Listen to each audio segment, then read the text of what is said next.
Hey guys, Onan here.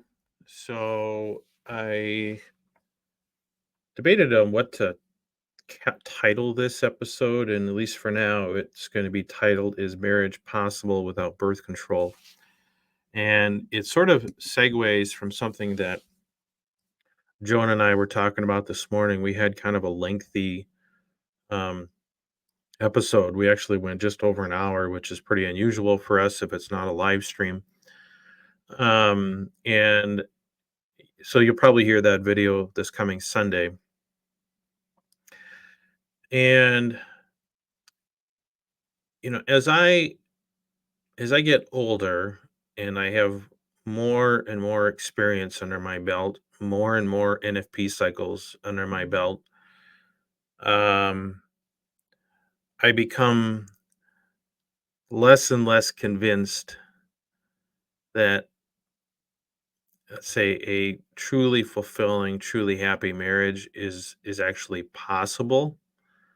I certainly don't think it's possible for Catholics. Doesn't mean that's not the way it's supposed to be, but um, I have really lost any sense of optimism that it can be done in a way that is mutually satisfying and fulfilling for both spouses, except under, let's say, extraordinary circumstances, and probably only, quite honestly, if the couple is infertile, and even then, I think there's still going to be hazards there. But um,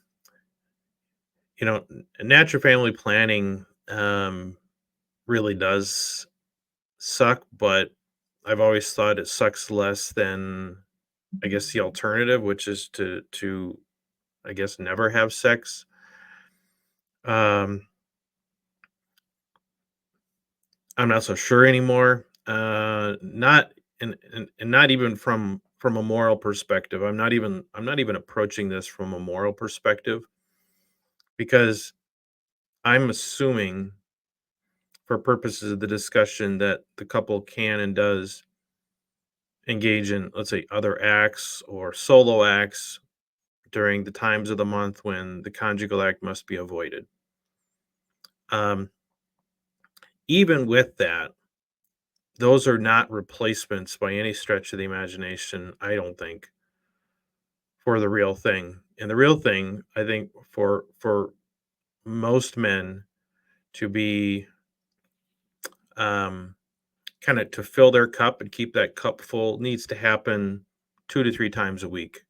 Maybe a little more for some guys, maybe a little less for other guys. For me personally, um, 2 to 3 times a week, I would have a total different attitude about all of this. Um, but it's not possible. Like, that isn't possible on any kind of sustainable level unless you're using birth control. I don't see how else you can do it if you are fertile. If you're infertile, then that's a different story. But if you are always, if you're reasonably fertile, that is not sustainable because at some point in time you're going to get pregnant, you're going to have kids, you're going to probably have a lot of kids, and it is going to be virtually impossible to have a regular frequency, not including postpartum times and that kind of stuff. But I think realistically, you're never going to be able to maintain a level of intimacy that doesn't create these voids in between that Joan and I call PMAS, post marital act syndrome, that just really suck. They kind of suck the life out of you. And if they go on long enough, seems to offset any benefit you get out of the conjugal act itself, as crazy as that may sound. And and I don't even think it's possible, probably even with birth control, if my wife and I just suddenly started using contraception, um, she just doesn't she just doesn't have is the level of desire that I have, and it would only be a matter of time before she would become resentful of me, because the only way for her to do that is to step outside of her own natural inclinations and put me first. To do that because it is good and important to me, not because it seems good and important to her, although I think it is, but for her, it takes active effort to remind herself that it's important to do this more than she would like. Um, and so for us to have the type of intimate life that I would need for this not to be a major burden for me, it would require her to be much more active than she finds natural. And I'm certain that at some point in time it would become a matter of resentment for her and would just cause other types of harm to our marriage. I mean, that's my strong suspicion.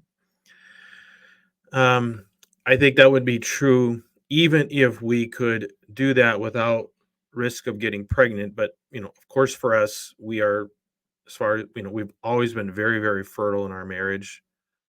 We're still fertile as far as we know. Um, and so that is for us, it would not be possible for us to have that kind of a pace because we would get pregnant, and having another child at our age, it would just be detrimental to our marriage. And so we are doing our best not to have more children unless God clearly shows us otherwise. So we are and will be in this, I would say, more or less a perpetual rut that impacts me far more than her because she just doesn't suffer from PMAS. She could go weeks or months without it and not be consciously aware of the implications of that. Maybe over time, she would come to realize that big picture, it's not good for our marriage to do that. But from a sort of an immediate instinctive level, it would be of no concern to her and it would be absolutely horrible for me. And I don't know. So I just I get I'm starting to get why in the past the church has said just use total continence as opposed to, I don't know, the rhythm method or whatever they had back then on a practical level, because quite frankly, any kind of periodic abstinence is miserable, and I think the negative consequences of it tend to outweigh the positive, not even factoring in the moral reality that for me and probably for most guys, it's really not possible to make it through those abstinence periods without some sort of a slip up or two or more, right? I'm just assuming that's taking place anyway, but you're still in a miserable state. It helps. It's kind of a band aid, but it just never can and never will replace the real thing. So, but I also don't know that realistically, like if we were just to decide tomorrow to become cousins, I don't know whether or how long it takes the body to become a celibate, to think it's a celibate. Do things eventually just shut down? Could I do it living in the same house with her, sharing a bedroom? I don't know. I honestly don't think that is possible. Maybe over the long period of time, it's less miserable and less suffering than periodic abstinence, but I don't know. I mean, then you don't get the benefit of the conjugal act when you can have it. So it all sounds really terrible to me, and I do think for most couples, the only way that this part of your life doesn't become kind of a constant chronic source of stress and distress in your life would have to be with some kind of contraception, and I think even then most of us would need some very active counseling and therapy and coaching to make sure that we did not fall into other problems such as taking our spouse for granted, demanding it more and more. um so I don't know, quite honestly, that there is a solution other than maybe just to warn people that you're going to be miserable. It's just a matter of which type of misery are you going to introduce into your life. And that probably sounds over dramatic, and maybe it is, but I don't know. I would very much willingly trade the sexual appetite for some other, if it would just be a total neutral feeling and you never had to deal with PMAS. In exchange, you never got to experience the thrill and fullness of the conjugal act. I would strongly consider that. I wish I could test drive that for a little bit and see what that is like, but um, you know, and I say this as someone who has greatly improved his marriage. This would have been even worse, let's say 2 years ago. I've come a long way. My wife and I have come a long way, and even under those circumstances, it all really just kind of sucks. And this is just a major, it's a major source of frustration in my life, especially now that we're past the point of having children or planning to have children. And I have no illusions that things somehow will become better when we're through menopause and fertility isn't an issue for us, because then my wife, who has fairly low desire now, is probably going to have almost no desire, whereas I will continue to be a man. So I don't know. I'm deeply frustrated about everything right now.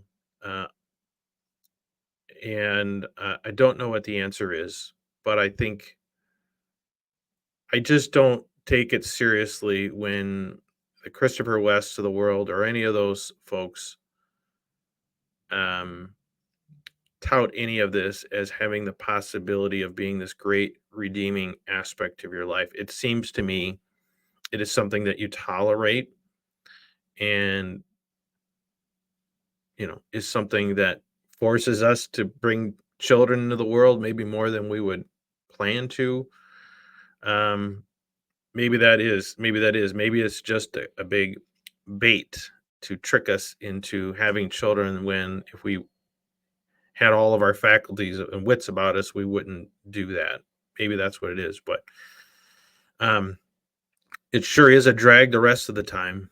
So, anyway, that's a long pity party for this morning, but I wanted to get that off my chest and get it out there. And who knows? Next time when this damn for abstinence window ends and we're back at it, I'll probably feel totally different. But in the meantime, which is the majority of the time, I have nothing positive to say about it. And yeah, that's my story, and I'm sticking with it. So anyway, I've rambled on long enough. Appreciate those of you that watch it, listen to it, and tolerate it. So yeah, otherwise, comment below, and until next time, everyone, have a good one.